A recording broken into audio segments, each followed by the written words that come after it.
Hey friends, if power settings are missing on your Windows 11 computer, then please watch this video. I will guide you through the process.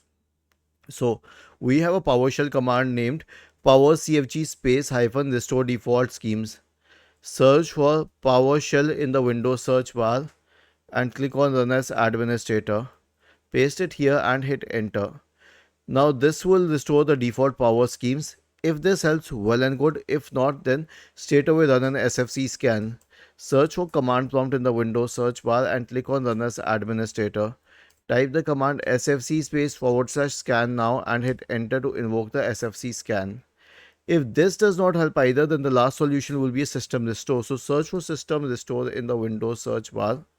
I will type recovery, search for recovery and go to the recovery window. Click on open system restore. Choose a good restore point. Click on next. Choose a good restore point. Next. Finish and then click on yes. Was this helpful? If yes, then please subscribe to the channel. If not, then let us know in the comment section of the video on how we could help you further. Thank you for watching this video and have a nice day.